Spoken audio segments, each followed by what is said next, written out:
buenas tardes a todos los radioescuchas de Hoja de Ruta Radio. Bienvenidos nuevamente a Otras Voces.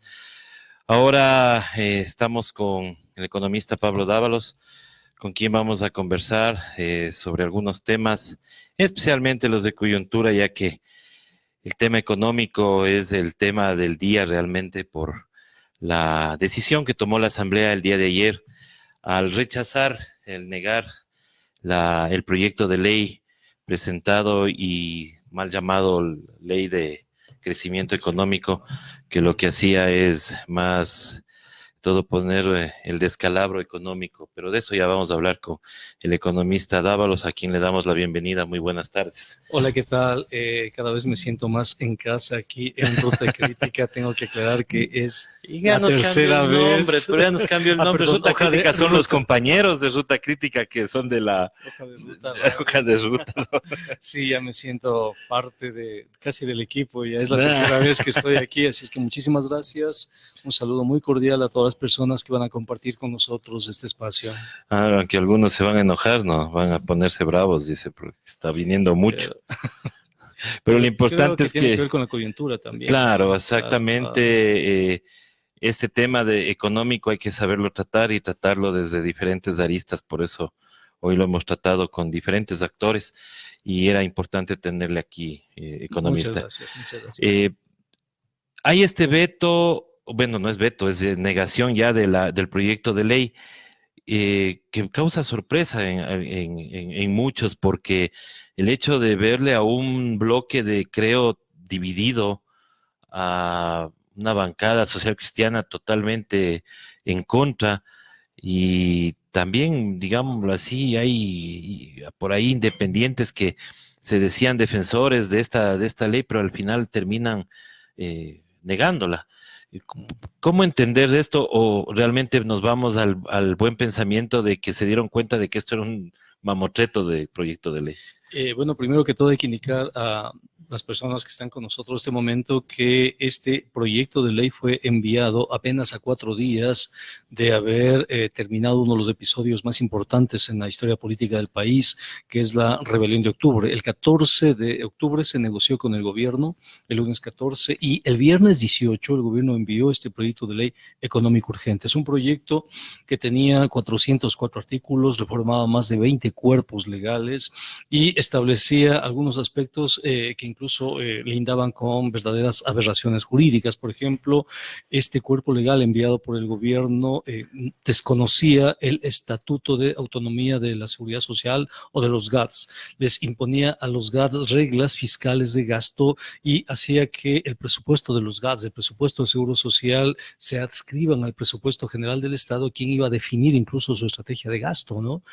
Violentando claramente la Constitución. Establecía en el caso de la política monetaria 2 directorios, un directorio formado además por personas que provenían de la banca, porque eso decía acreditar al menos 10 años de experiencia en el sector financiero, ¿no? En una política claramente corporativa que iban, estos sectores de la banca iban a regular la banca. Por eso es que el superintendente de bancos dijo, y estas reformas me quitan todo el trabajo que estoy haciendo, pues, porque si esto se aprueba, entonces la superintendencia de bancos prácticamente no tiene razón de existir, porque toda la capacidad regulatoria se le traslada a esta junta formada por banqueros. Entonces les damos a los bancos que regulen a los mismos bancos, repitiendo un escenario que nos llevó a la crisis de 1999. Y no solo eso, les damos a los bancos en otro directorio que se hace en el Banco Central para que manejen la liquidez del país. Y manejar la liquidez del país significa poner en riesgo la dolarización del país, con el agravante de que se disminuye a la mitad del impuesto a la salida de divisas, se establece una estrategia de ocultamiento a toda la información tributaria, en especial la información de los grandes contribuyentes, se permite la salida de divisas, la fuga de capitales, y sobre ese escenario la ley plantea la crisis sistémica. Es decir, una crisis de tal magnitud que no es solamente un choque externo, sino que se altera absolutamente todo el escenario financiero, bancario, el sector productivo de la economía, el ingreso de los hogares, absolutamente todo, ¿no? Era una ley que, de haberse aprobado, le hubiese sumido al país en un ambiente prácticamente de conmoción interna, ¿no? Si esa ley se aprobaba, en menos de un año estábamos ya saliendo de la dolarización, con lo que eso significa, ¿no?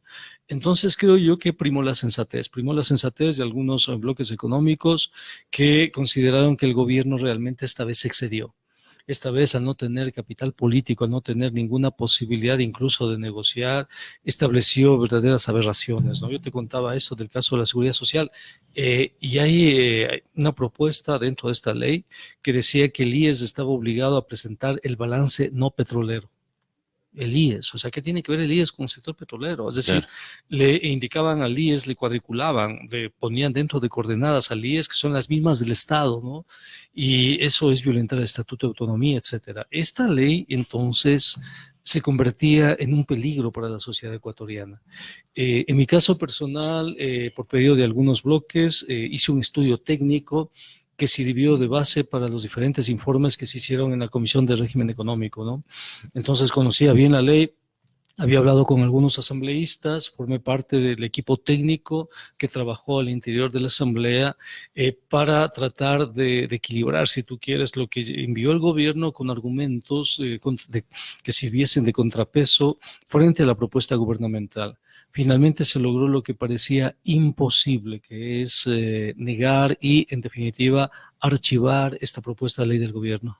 Y sorprende también la cadena de la noche con el señor presidente, que inclusive habla de que los asambleístas no han tomado en cuenta de que esta ley beneficiaba a los más necesitados y que justamente grababa más impuestos, decía, a los más ricos que tenían que pagar, lo cual, obviamente, analizando, y acá han estado algunos analistas que han dicho totalmente lo contrario. Él no puede mandar nuevamente la ley como tal. Como económico urgente puede cambiarle de nombre y volverle a enviar. El problema es que si ya perdió una vez, nadie garantiza que vuelva a ganar en la siguiente vez. Es probable más bien que vuelva a perder otra vez. Y los espacios políticos, el margen de maniobra del gobierno se reduce a una velocidad realmente increíble. Es decir, si el gobierno vuelve a enviar, digamos que recorta algunos temas conflictivos y la vuelve a enviar, es muy probable que vuelva a perder. ¿Por qué? Porque ya el país está entrando en un escenario preelectoral y los partidos políticos no se van a jugar por un gobierno cuyo margen de maniobra es mínimo y que no tiene, si tú quieres, la capacidad de generar acuerdos y demás, ¿no? El caso de Creo es creo que el más sintomático. O sea, Creo se dividió porque sabe que está a punto de arriesgar en muchos de ellos su capital político, pues, ¿no? Por un gobierno que no tiene realmente futuro. Los socialcristianos están absolutamente claros que no van a aprobar ninguna propuesta de ley. El bloque de la Revolución Ciudadana está firmemente opuesto al gobierno. El bloque de Pachacú también expresó esa voluntad. Hay otros bloques como la Izquierda Democrática que rechazaron eso. Entonces, si se vuelve a activar y el gobierno vuelve a presentar una serie de impuestos a los ciudadanos sin tener, claro, un plan económico, sin tener una hoja de ruta que permita la reactivación, nadie garantiza que eso se vuelva a aprobar. Lo más probable es que el gobierno vuelva a perder. Pero 2 derrotas consecutivas en menos de un año, ¿no? Más la derrota que sufrió con la derogatoria del decreto 883, aniquilan políticamente al gobierno. Eso habla de la debilidad del gobierno, o sea, obviamente. ya no puede gobernar. Claro. El momento que ya no puede gobernar porque ya no puede establecer acuerdos, ya no puede definir una hoja de ruta, ya no puede establecer prioridades, políticas públicas, etcétera, prácticamente está muerto el gobierno. O sea, no tiene ninguna posibilidad a futuro. Es por eso que ahora algunos ministros ya hablan de muerte cruzada y qué raro que la fiscalía no les haya ya levantado alguna cosa, porque hablar de muerte cruzada en este país era como pecado, ¿no? No, pero es el escenario más probable. Es el escenario más probable porque el gobierno ya no tiene margen de maniobra. Tiene que gobernar todo el año 2020 hasta mayo de 2021 que tiene que entregar el poder. Y en todo el año 2020 no tiene margen de maniobra, no tiene capacidad de gestionar políticas públicas importantes. Al no tener margen de maniobra, al no tener la posibilidad de articular políticas públicas, es un gobierno que no tiene ninguna posibilidad de gobernabilidad. Al no tener ninguna posibilidad de gobernabilidad, les sume al país en un caos. en un caos político, y es el espacio para que oportunistas, es el espacio para que un montón de sectores políticos aprovechen de un gobierno débil, ¿no? Si tú quieres. En ese sentido, el escenario más probable para la política ecuatoriana, creo yo, o sea, porque le veo difícil que Lenín Moreno gobierne todo el año 2020 en esas condiciones. El escenario más probable es el escenario de muerte cruzada, ¿no? O en todo caso de renuncia del presidente, porque fíjate, tú viene la evaluación del Fondo Monetario Internacional en el mes de diciembre para continuar con el programa que establecieron en marzo del presente año. Y en la evaluación, el Fondo Monetario le va a decir dónde está lo que habíamos previsto en la carta de intención. Entonces, no tienes los ingresos que habías previsto, no has incrementado el IVA, no has logrado eliminar los subsidios, ellos los llaman optimizar, no has logrado los cambios estructurales a partir de las leyes, como por ejemplo la autonomía del Banco Central, no has hecho nada. En consecuencia, el Fondo Monetario puede suspender el programa de pagos y suspender la aplicación de la carta de intención. Entonces, suspendido eso, más el ambiente de incertidumbre, fíjate tú cómo reaccionan los mercados internacionales frente a Lenín Moreno. No, este momento el riesgo país superó los 1.000 puntos. Es la primera vez en la historia, la primera vez que superamos los 1.000 puntos.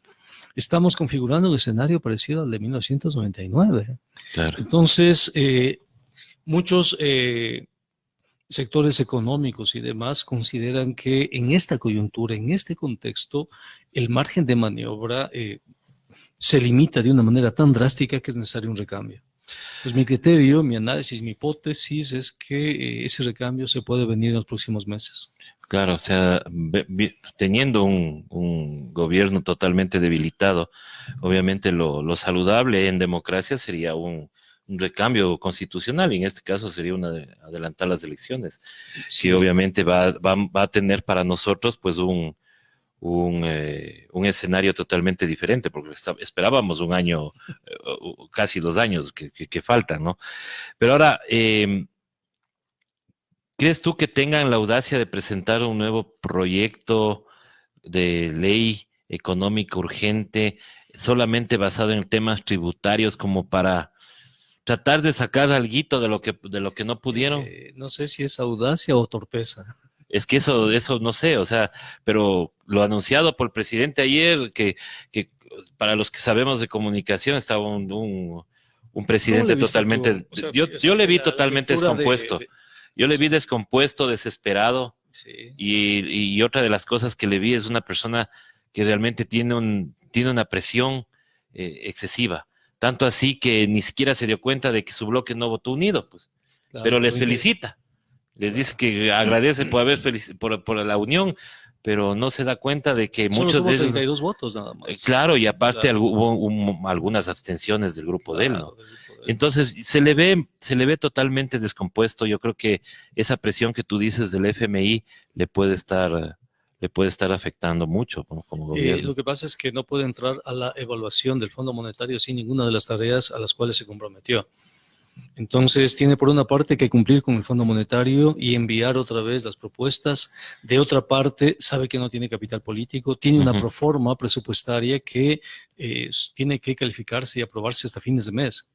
La Asamblea probablemente no califique esa proforma, probablemente no la apruebe. Al menos lo que escuchamos es que las cifras no cuadran, y además Claro. hay un montón de ítems que no se han cumplido dentro del presupuesto anterior. Claro, entonces, además hay violaciones a la ley, establecen recursos por 2.000 millones de dólares producto de privatizaciones. Que no establecen están 600 millones que van a recuperar producto de la eliminación de los subsidios a los combustibles. Y es decir, le van otra vez a someter al país a un estrés sin tener cero capital político, ¿no? Sin tener ningún margen de maniobra. Entonces, eso da cuenta de... No es audacia, creo yo, es más bien desesperación, es más bien esa desesperación que les está obligando a ejercer una política sin principio de realidad, una política bastante torpe, bastante, en algunos casos hasta ingenua podría calificarse, porque cada vez que el gobierno hace algo, ahora la respuesta en contra del gobierno es cada vez más contundente, ¿no? Fíjate tú, la ministra ahora del Interior dijo que la derrota del gobierno en la Asamblea se debía a la actuación de la CONAIE, el bloque de la Revolución Ciudadana y también los socialcristianos, ¿no? Es decir, tienes fuerzas políticas potentes en contra. Si tienes esas fuerzas políticas potentes en contra, y si ese es el escenario como ministra del Interior, lo mínimo que tienes que hacer es actuar en consonancia con ello, pues. Si no tienes mayoría porque tienes 3 fuerzas potentes, entonces no presentes una nueva propuesta de ley. Dile al Fondo Monetario, señores, muchas gracias por el apoyo, y liquida ese convenio con el Fondo Monetario Internacional. Simplemente suspéndelo. Dile, no tenemos como país posibilidades de seguir adelante con esto, ¿no? Y en un gesto de responsabilidad y madurez, tienes que decirle a tu ministro de Economía, muchas gracias. Pues que eso creo que se está cayendo de Maduro, pero al parecer tiene una tosudez de ser presidente tienes que decirle a tu ministra del Interior que, o sea, políticamente no te ayuda en nada. Porque es ella la que tenía que haberte generado las condiciones para aprobar esa ley. Es que tú no puedes enviar una ley sin Ministerio de Gobierno, sin Ministerio del Interior. O sea, eso demuestra que no hay Ministerio del Interior, que ese ministro es muy bueno. No hay manejo de política. No hay manejo política, claro. No hay análisis político, no hay nada. O sea, que la ministra del Interior simplemente le rebasó el cargo, o sea, no estuvo a la altura del cargo.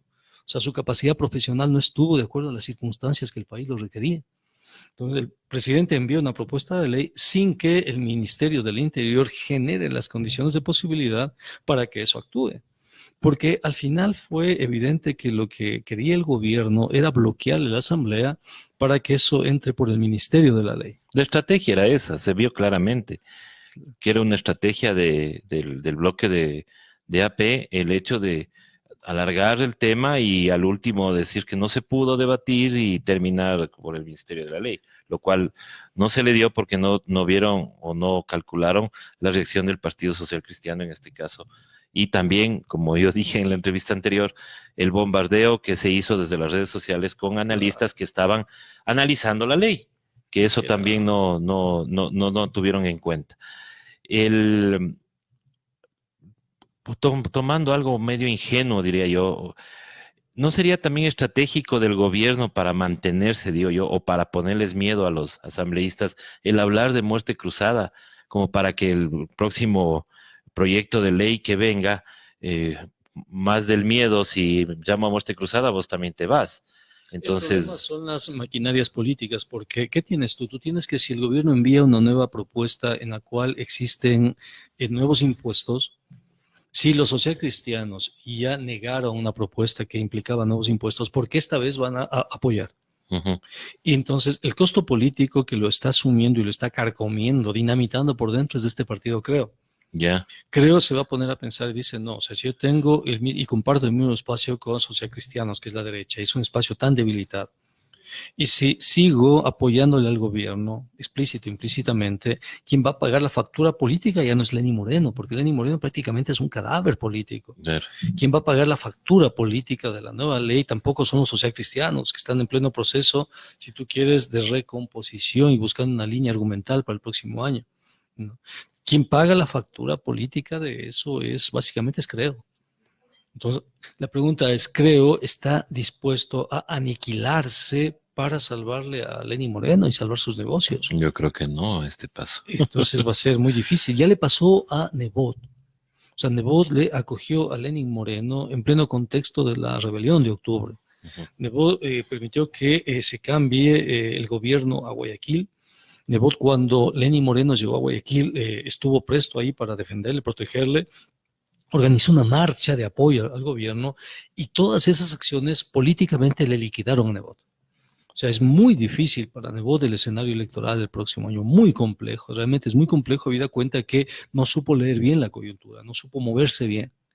Entonces, Nebot está pagando los errores de su adscripción, si tú quieres, de su apoyo a Lenín Moreno. Lo va a hacer ahora, creo. No creo. Y muchos asambleístas que están pensando en reelección, porque ellos ya ven el escenario que se viene, entonces van a sacrificar, habida cuenta que en las redes sociales ya empezaron a circular los nombres de los asambleístas que votaron no, van a sacrificar su futuro, sus espacios, sus posibilidades, apoyando un gobierno que está prácticamente muerto. Por eso te digo, el escenario más probable de la política ecuatoriana en los próximos meses es la renuncia de Lenin. O sea, Lenin va a tener que renunciar porque no puede gobernar, ya no tiene posibilidades de gobernar, ¿no?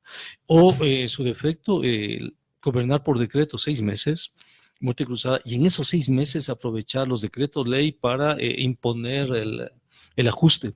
Ujú. El problema es que si Lenín Moreno hace eso, digamos, convoca muerte cruzada en enero.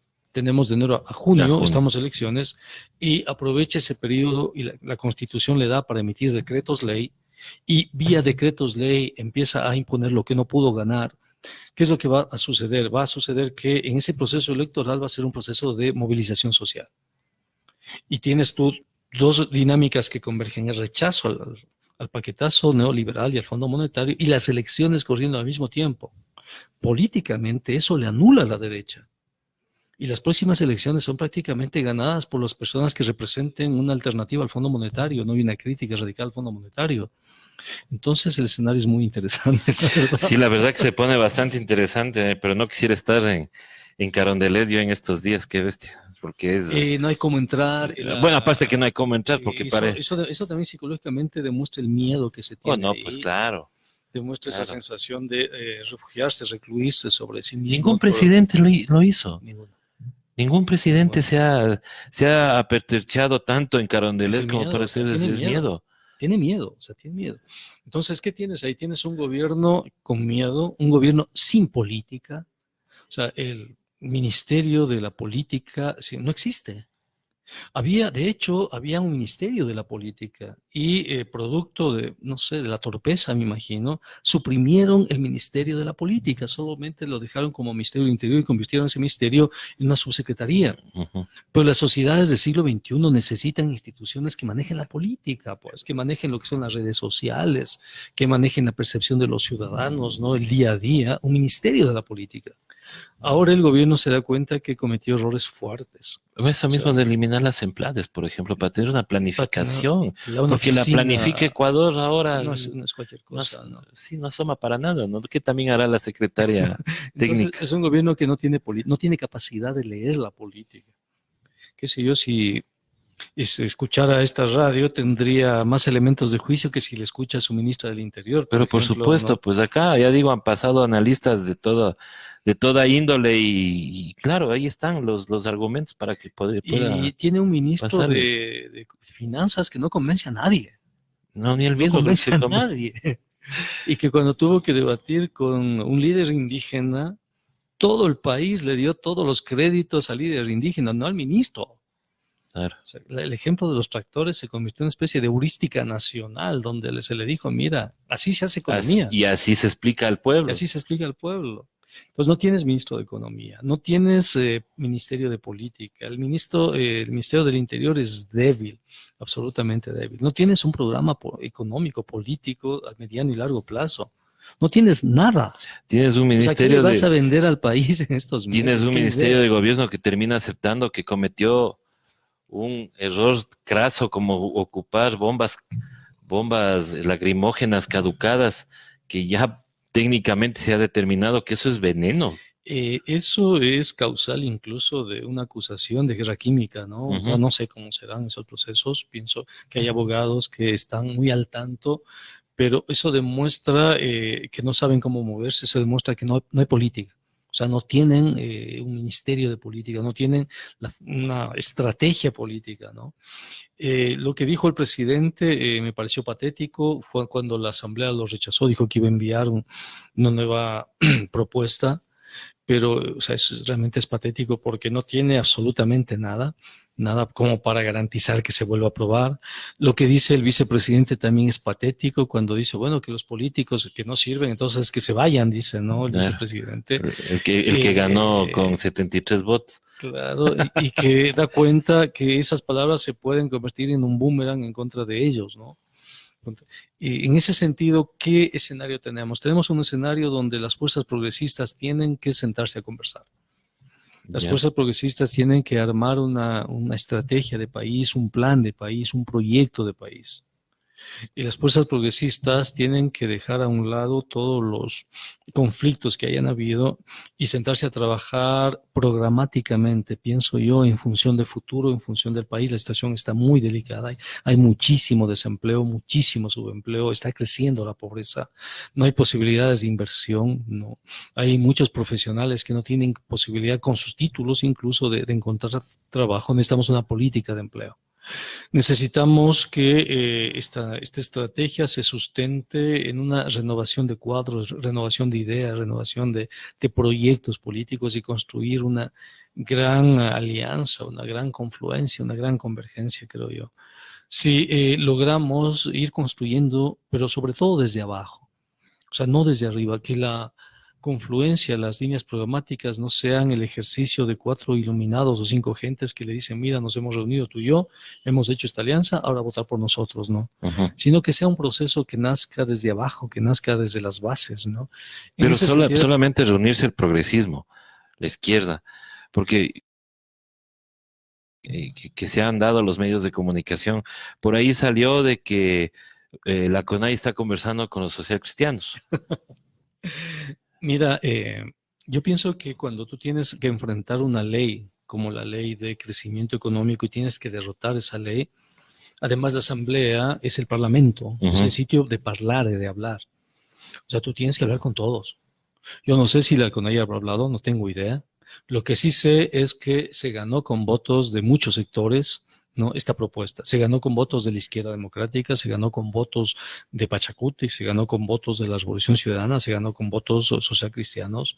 Es decir, cuando hay una estrategia de país, es posible construir una unidad porque las circunstancias eran desesperadas, realmente desesperadas si esa ley pasaba. Recuerda que si había una persona, un voto menos, claro, la situación era diferente. Si uno de ellos hubiese decidido no votar, o sea, lo que estábamos conversando en este momento era otra historia. Así es. Teníamos un escenario a través de movilización, un escenario de probable caída de la dolarización. Imagínate lo que habríamos llegado, ¿no? Entonces, pienso yo que cuando estás en un espacio como la Asamblea, tienes que conversar. Además, estás ahí para eso. El pueblo te elige para que vayas a parlamentar, a hablar, a conversar, a dialogar. O sea, por eso es parlamento, es el sitio donde se habla, donde se dialoga. Y claro, te toca hablar con quienes nunca en tu vida pensaste que ibas a hablar, ¿no? Ya te digo, no sé de la CONAI, no tengo idea si habrá hablado. ¿Qué pasó con la relación con la CONAI? El día de hoy estuvimos trabajando, estamos trabajando con el presidente de la CONAI, con el vicepresidente de la CONAI, con el presidente Cuarunari el día de hoy. Ha habido una estrategia fortísima en contra de las personas que estuvimos al frente en la movilización. Básicamente en contra del presidente de la CONAIE, Jaime Vargas, en contra del presidente del MIG, Leonidas Issa, en mi contra también. Ha habido una estrategia de desprestigio, de deslegitimación, etcétera. El presidente de la CONAIE me ha dicho el día de hoy que no sabía los contenidos de la carta que había firmado, que la va a sacar, donde dice que me quite apoyos. Yo le había dicho al presidente de la CONAIE, mira, le dije, yo formo parte de un colectivo de profesores universitarios que es el Foro de Economía Alternativa y Heterodoxa y hemos demandado a la Corte Constitucional por la inconstitucionalidad de la Carta de Intención con el Fondo Monetario Internacional. Lo hicimos el mes de marzo del presente año con el objetivo de que la Corte Constitucional ejerce el control de constitucionalidad. Entonces, en reunión del Consejo Político, el Consejo Político decidió apoyar esa. Como la Corte Constitucional no ha cumplido, si tú quieres, con lo que establece la ley, que es a los 15 días decirte admito o no admito. Mira, 4 de julio y estamos mediados de noviembre y no tengo hasta el día de hoy ninguna respuesta. Entonces se le planteó a la Corte Constitucional una acción de incumplimiento y al mismo tiempo una queja por incumplimiento. Ya. Cuando tú planteas una queja por incumplimiento, los jueces que incumplieron no pueden fallar. Tienes que cambiar de juez. Claro, o sea, si yo te digo, mira, tú fallaste, entonces, y te presento la queja, porque tú fallaste, tú no puedes decir, yo tengo que resolver la queja de que yo no fallé, porque la ley no permite eso. La ley dice que si tú fallaste, tú tienes que hacerte a un lado y los jueces del banco de elegibles son los que tienen que dirimir esta situación. Es decir, ¿fallaste o no fallaste? Eso es lo que se lee como destitución, pues destitución en este proceso, no en general, en este proceso. Presentamos conjuntamente con la CONAIE, la CONAIE sacó una carta, no sabemos por qué, pero en todo caso hemos conversado para seguir adelante el proceso. Vamos a presentar en esta semana los nuevos procesos pidiéndole a la Corte Constitucional que respete la ley, que nos indique si no admitió la demanda de inconstitucionalidad, que nos indique al menos por qué. cuáles son los argumentos en los que se basa la decisión de la Corte Constitucional para nosotros volver a presentar la demanda de inconstitucionalidad, corrigiendo aquellas cosas que la Corte Constitucional considera que hay que corregir. Es decir, estamos dentro del debido proceso. Este momento estamos a un paso, creo yo, de lograr algo importante, que es resolver la crisis dentro de la institucionalidad. Ya lo hicimos con la Ley de Crecimiento Económico. Yo pienso que si ejercemos presión sobre la Corte Constitucional, podemos también hacerlo con respecto a la demanda de inconstitucionalidad. Esta semana vamos a presentar un nuevo escrito suscrito por organizaciones sociales y por el Foro de Economía Alternativa y Heterodoxa, pidiéndole a la Corte Constitucional que cumpla con los deberes y con la ley. Que se pronuncie, pues. Y que se pronuncie. Y que se pronuncie, porque todos los muertos, los heridos pudieron haberse evitado si la Corte Constitucional trabajaba por el bien del país. Pero la Corte Constitucional simplemente decidió deslindar sus responsabilidades con el país, no olvidarse de la conflictividad social y no afrontar desde la defensa del derecho, no desde la defensa del ordenamiento jurídico, y ahora protegerse a sí misma con argumentos que no son ni éticos ni legales, ¿no? Es una pena, realmente es una pena, porque los ecuatorianos confiábamos que esta Corte, que tenía y tiene profesionales tan probos, tan importantes, podía ser una excepción. Pero lamentablemente es una Corte que está defendiendo los intereses del Fondo Monetario Internacional, pues se hizo una... Sí, porque si está callado, ¿no? O sea, el que calla otorga, dicen, pues. Por supuesto, por supuesto. Ahora, ¿a quién beneficiaría más la muerte cruzada, crees tú? Dependiendo de las circunstancias. Pienso que en otro contexto le habría beneficiado muchísimo a los socialcristianos, o a Creo, pero cambiaron las coordenadas de la política. Este momento, un escenario de muerte cruzada, beneficiaría muchísimo a los sectores progresistas, creo yo, que tienen la posibilidad, si reinventan la política y crean una plataforma de convergencia lo suficientemente amplias, con un programa a sí mismo lo suficientemente potente, de que logren buenos resultados electorales.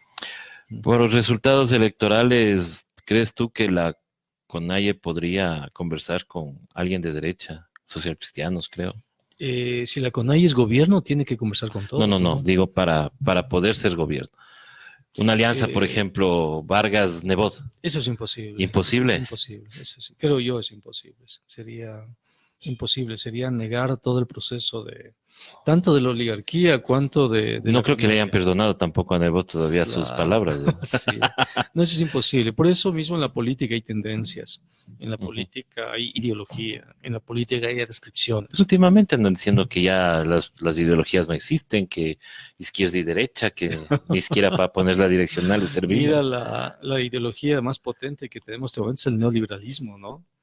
Y estamos sufriendo las consecuencias del neoliberalismo. O sea, no podemos decir que no existen ideologías cuando tenemos una avalancha neoliberal, ¿no? En contra de nuestras sociedades. Y eso no solamente pasa en el Ecuador, está pasando en Argentina, está pasando en todo el mundo. Las noticias dan cuenta que en Teherán salieron los manifestantes en contra del incremento de los precios de los combustibles. En Francia los gilets jaunes salieron en contra del incremento de los precios de los combustibles. O sea, es un movimiento global este momento, ¿no? Es global. Ojalá algún rato podamos conversar de geopolítica y demás. Sí. Pero lo que sí te puedo indicar es que la CONAIE es muy difícil, es improbable que haga alianzas con sectores de derecha, ¿no? Fíjate tú, si mencionarles, la Revolución Ciudadana le provoca resquemores a la CONAIE, escozores a la CONAIE. O sea, fíjate tú, porque recuerdan toda la agresión que sufrieron en los 10 años anteriores, pues, ¿no? Los muertos, los perseguidos, los torturados, etcétera. Y para ellos es muy difícil tener que establecer alianzas con ese sector. Imagínate con la derecha. O sea, sería muy, pero muy difícil. Pero ahora sí podrían conversar con la Revolución Ciudadana como para hacer una buena plataforma. No lo sé. Habría que pedirles a los líderes que vean. Yo pienso que es muy probable que hablen con las bases de ese proceso, más que con las dirigencias de ese proceso. Que les inviten a las bases a sumarse a esta plataforma programática. No les veo hablando con la dirigencia de este proceso, pero sí les veo con la suficiente flexibilidad para hablar con todo ese electorado, con todas esas bases, ¿no? Que en este momento están pidiendo un recambio, están pidiendo la posibilidad de una plataforma, una línea programática que le defienda al país, ¿no? Ujú. Claro, y la CONAIE piensa ir sola o sea, mejor dicho, con candidato propio a las próximas elecciones y se presentaría un adelanto de elecciones, por ejemplo. Yo pienso que la CONAIE está construyendo el Parlamento de los Pueblos. Ujú. Es una disposición que ha salido desde la CONAIE y que desde el Parlamento de los Pueblos va a construir el espacio que le permita acceder al sistema político, creo yo. En ese sentido, creo que la CONAIE va a articular una estrategia de alianzas, ¿no? Sobre todo a nivel local, a nivel territorial, a nivel de bases, a nivel de gente, si tú quieres, ¿no? Y desde ahí construir una propuesta. Al parecer, esa sería la hoja de ruta que tiene la CONAIE y que tienen los movimientos sociales para afrontar las próximas elecciones. O sea, no construir desde arriba, sino construir desde abajo, construir la propuesta, construir la organización, construir los cuadros que van a dirigir ese proceso. No imponerles a la gente, sino que sea la gente la que finalmente construya esa dinámica, ¿no? Listo, regresando al tema económico, hemos visto algunos tweets de ciertos analistas que dicen que se ha perdido la oportunidad, según ellos, de pagar lo que se ha endeudado y con todo esto que se ha negado, pero que las medidas nos van a meter a la fuerza. O sea, en una declaración hasta un poco yo les decía de mañana al otro entrevistado de que era probable de que ahí se estaba ejecutando un delito de odio, ¿no? Porque decir que el palo y los gases anteriores no fue nada porque ahora lo que se viene es peor y nos van a meter a la fuerza estas medidas. O sea, pienso que nacen de la desesperación y del hecho de no tener espacio político, no tener discurso, no tener alianzas, no tener apoyos y no tener una visión política.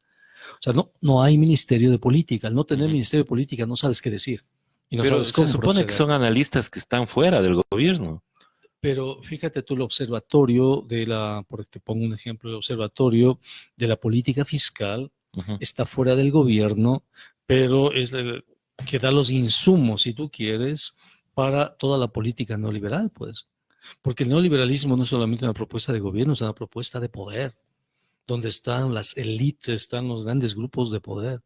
Entonces, el pueblo ecuatoriano no se enfrenta solamente a un gobierno, se está enfrentando a un proyecto de poder, se está enfrentando a los banqueros, se está enfrentando a los grandes grupos empresariales, a las grandes estructuras de poder, si tú quieres. A eso nos estamos enfrentando. Lenin es apenas, si tú quieres, una ficha más, es parte del tablero de ajedrez, un personaje que está al frente, pero obedece instrucciones que vienen detrás, pues, de estos grandes grupos de poder. Y estos grandes grupos de poder tienen medios de comunicación, grandes medios de comunicación que son expertos en generar ideologías que son muy proclives a ellos, ¿no? Y la gente termina creyendo lo que los medios de comunicación dicen, aunque ahora es muchísimo menos, ¿no? Entonces tienen los denominados think tanks, tanques de pensamiento, institutos de investigación, centros de reflexión y análisis que todo el tiempo te están secretando ideología y que te dicen el problema es el déficit, el déficit, el déficit, el déficit, y le convencen a la gente, la deuda, y le convencen a la gente de eso, ¿no? Nosotros estamos contrabalanceando y diciéndole a la gente aquí en hoja de Ruta.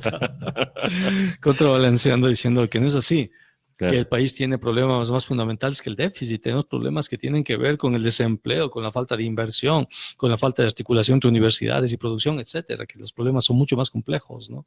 Eso, en esa disputa estamos.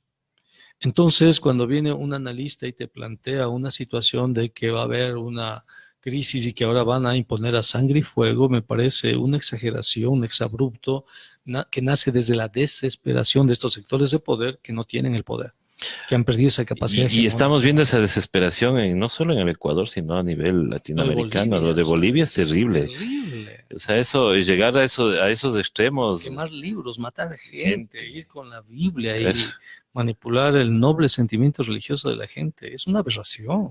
Y mira que hay la estrategia esta de tratar de minimizar o de hacer de menos al pueblo indígena allá en Bolivia, por ejemplo, decir que hay opulencia en la casa de Evo, una cama, un velador, un jacuzzi que puede tener alguien de clase media, pero, o sea, y acá fue igualito, ¿no? Porque a Jaime Vargas le pusieron que 4 avionetas, 5 casas, a Leonidas es Pero igual, ¿no? sale un meme donde están las declaraciones de impuestos de los periodistas. No sé si lo viste, ¿no? No le vi ese. Claro, ahí están algunos periodistas de Cuatro Pelagatos, así.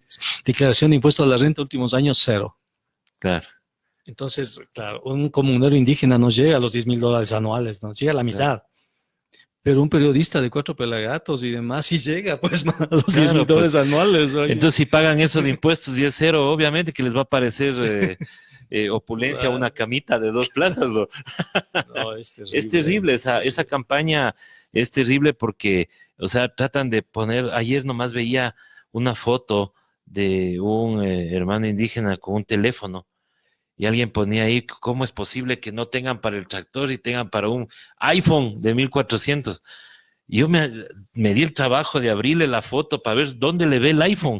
Y no era iPhone, o sea, ves un teléfono. Y aunque tenga un iPhone, ya que tenga, ¿cuál es el problema? ¿No? O sea, de hecho, la única burguesía nacional que tiene el país es la burguesía tabaleña. Claro. Es la única burguesía nacional. No, pero bueno, también hay del... Y Saraguro también creo, ¿no? Saraguro y también en, ¿cómo se llama? En Echaleche, pues, en Tungurahua. Ahí está, de ahí es el Mushurruna, pues. Mushurruna, claro, pues el doctor Chango, por ejemplo. Claro. Pero gente que ha trabajado, pues obviamente. Por supuesto. Y capaz que si les preguntamos la ideología, es decir que es posiblemente sea de izquierda o sea de derecha, no sabemos, pero... No sabemos, pero en todo caso es el racismo y... Claro. Ahí, o sea, cuando digo burguesía indígena, o sea, no es exageración y metáfora, es gente que maneja miles, millones de dólares. Sí, son absolutamente indígenas. Se recorren el mundo haciendo comercio sin cambiar su cultura, sin renegar para nada de su cultura, y establecen relaciones comerciales. Tú los puedes ver en todas partes que vayas. Si vas a Europa, vas a Estados Unidos, etc. Los vas a ver. En todo lado asoman. Los vas a ver. Claro. Pero, por ejemplo, hay un asambleísta que dice que, claro, o sea, hay mucha gente que dice que ha tenido éxito, como por ejemplo los tablaños, pero ¿por qué tienen empobrecidas a las bases? Dice. Es que claro, eso no es considerar el hecho de que la pobreza es un fenómeno político y económico, pues, que no tiene que ver con decisiones personales, menos aún con decisiones comunitarias, tiene que ver con políticas económicas en donde la creación del excedente es apropiado por un pequeño número de personas, de empresas, que han articulado, si tú quieres, una estructura institucional, legal, formal y etcétera, para aprovechar de eso, ¿no? Y llevarse el excedente económico. Tú tienes el 1% de empresas, ¿no? 5.300 empresas, que es el 1%, que manejan el 90% del valor agregado. Y ese 1% de empresas, las 5.300 empresas que te estoy diciendo, son manejadas por 971 ecuatorianos, que representan el 0,001% del conjunto de la población. Y se quejan por el 7%. Y ellos manejan, claro, ellos sí manejan cantidades de 67.000, 68.000 millones de dólares, esas 5.000 empresas. La diferencia es para las 499.000 empresas restantes, ¿no? Que conforman el 99% de empresas. Entonces, eso se llama concentración de capital. Y esa concentración de capital es la que produce la pobreza. Esa concentración de capital es la que impide la distribución de la riqueza. Esa concentración de capital es la que hace que ellos tengan la posibilidad de pagar empresas, pagar abogados, pagar medios de comunicación, para generar las ideas, las leyes, las estructuras institucionales que permiten mantener y profundizar la pobreza. Entonces, la pobreza es un fenómeno que tiene que ver con la distribución del ingreso. Porque te dicen, no, o sea, primero hay que crecer la torta para luego distribuirla, pero la torta ahí está distribuida antes de cocinarla. O sea, ahí está hecha. Crece la torta y conforme crece la torta, el pedazo que se llevan estas 5.300 empresas es más grande nada más. En vez de llevarse un pedazo de 50.000 millones, se llevan un pedazo de 70.000 millones. Y si la economía crece al doble, ellos se llevan 140.000 millones. Y encima más piden la yapita. Y no solo eso, sino que no pagan impuestos. Claro. Y cuando pagan impuestos, si les determinas los impuestos, te ponen abogados para no pagar. Es el caso del Banco de Guayaquil, es el caso de Fidelegas, etcétera. ¿No? O llega un presidente como el actual y como te condona actual, y te condona lo que no has pagado. Claro. Empresas como las empresas petroleras, OCP es un ejemplo de eso, que no pagó las utilidades a sus trabajadores, aduciendo que tenía pérdidas. Y año tras año declaraba pérdidas. Para no pagar. Cuando vino la determinación tributaria con el anticipo del impuesto a la renta, le dijeron, mire señor, tienen que pagar esto. Y dijeron, no pagamos, hasta el día de hoy. Por la sencilla razón de que si ellos reconocen el anticipo del impuesto a la renta, tienen que pagar a sus empleados todos los años que no les pagaron las utilidades, ¿no? Eso se llama trampa. Claro. Entonces hacen trampa, le hacen trampa. Y ahí al también Estado. está la corrupción, pues. Pero es corrupción, es trampa, la trampa Claro. es corrupción. Y esas empresas son las que dictan cátedra, las que te Claro, dicen que la inversión, las que te dicen de la transparencia, de la responsabilidad social. Qué Esas chistoso. empresas, ¿te das cuenta? Y eso digo, Y esas son las empresas que se beneficiaron de la ley de fomento de la ley de productivo. fomento productivo. Y ahí no hubo empacho, por ejemplo, en condonar deudas. Pero ahora, por ejemplo, una de las causas dice que lo que más le apenaba al presidente es que no se haya ayudado a los deudores de los becarios, Eso por es ejemplo. una... Pero eso podría haberlo hecho por decreto. Tranquilamente, o sea, cogen decreto y con el decreto les dice, a ver señores, tienen un nuevo plan de pagos y se acaba el problema. Les utilizaron como escudo, les utilizaron como cobertura, les utilizaron de la manera, creo yo, más deshonesta posible, porque no es justo utilizar a ecuatorianos que en este momento tienen problemas, porque no hay trabajo, no hay empleo. Claro. Y ellos, más que se les condone o que se les extienda el plazo de pago, lo que necesitan es empleo, políticas de empleo. Eso necesitan esos ecuatorianos y no hay políticas de empleo. Entonces, lo que hace el gobierno es deshonesto, lo que hace el gobierno no tiene que ver con la ética, no se puede utilizar un pequeño grupo de ecuatorianos que ameritan una política específica para justificar llevarse la liquidez del país, para justificar esconder los negocios, para justificar la posibilidad de lavado de dinero. O sea, Pero el gobierno ha sido acostumbrado a poner estos caramelitos ahí dentro de las cosas. Lo mismo hizo en la consulta popular, pues la pregunta 4. Por supuesto. Y hasta ahora no mueven ese tema, o sea. Por supuesto, pero el problema está en que a veces la ciudadanía, por determinadas circunstancias, cree en esos argumentos, pero afortunadamente ahora como que somos un poquito más suspicaces, un poquito más despiertos, creo yo, y ya estamos tratando de descifrar de otra manera lo que nos viene desde el gobierno.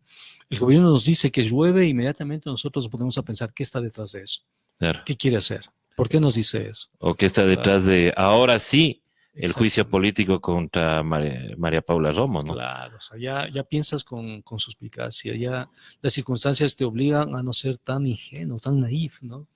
Y a medida que piensas con suspicacia, te vas dando cuenta que de pronto tenías razón, porque te estás enfrentando a una burguesía lumpen, a una burguesía que hace trampa, a una burguesía que no paga impuestos, que no quiere pagar impuestos y que miente y que chantajea, ¿no? Lo que acaban de decir, qué sé yo, que si no se aprobaba estas medidas, el país tiene un problema de déficit fiscal, es falso, absolutamente falso. Bueno, pero si ni las cifras están correctas. Exactamente. Ese déficit fiscal que acaba de presentar el gobierno está mal calculado, es mucho menos, mucho menos, ¿no? Porque además hay una cosa, si el ingreso permanente te financia el gasto permanente, ¿por qué reduces salarios? No tienes ninguna razón. ¿Por qué hay tanto desempleo? Pues? Sí, no tienes ninguna razón ni para reducir salarios, ni dejarles sin salarios a las universidades, ¿no? Ni para recortar empleo público, porque la Constitución no te permite eso. Si tú recaudas 20,000 millones en ingreso permanente, esos 20,000 millones van a gasto permanente y punto. La deuda está especificada para la inversión, no para el gasto corriente, ¿no? Porque el gasto corriente se financia con los impuestos que pagamos los ecuatorianos. Y los ecuatorianos, a diferencia de esos grandes empresarios, sí pagamos impuestos. O sea, los ecuatorianos sí somos honestos, los ecuatorianos sí cumplimos con la autoridad tributaria. Pero estas 5,000 empresas que te digo, claro, tienen un expediente tributario realmente lamentable. En promedio pagan de los ingresos que tienen menos del 3%. Y tienen ingresos, el 2017 tuvieron ingresos de cerca de 68,000 millones de dólares. Imagínate el 2019, ¿no?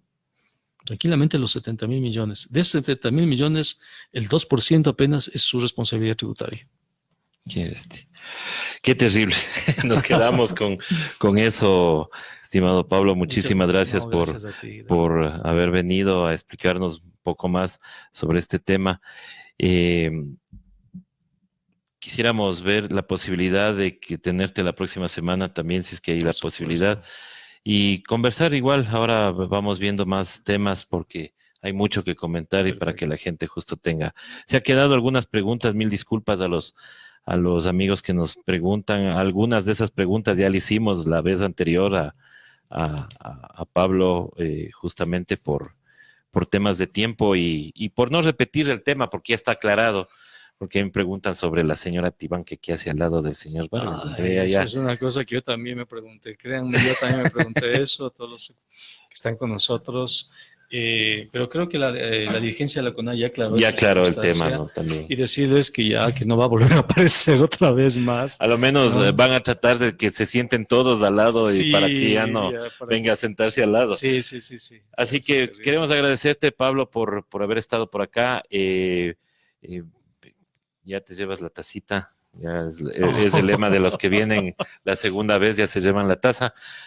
Y nosotros estaremos más tardecito con ¿Y cuál es el premio cuando vienes más de 5 veces? ya vamos a pensar qué les damos cuando vienen. Ya capaz que el plato y la cuchara. Sí, la verdad es que muchas gracias y nuevamente agradecerte por estar aquí. Nosotros vamos a estar más tardecito ya con el editorial y mañana también tendremos más, especialmente con el tema jurídico de esas declaraciones del general Lara para averiguar si es que es prudente o no prudente el tener una ley para las actuaciones militares. Ya ven lo que está pasando en Bolivia, así que hay que tener mucho cuidado. Así que hasta más tardecito. Muchísimas gracias, Pablo. Muchas gracias y hasta la próxima.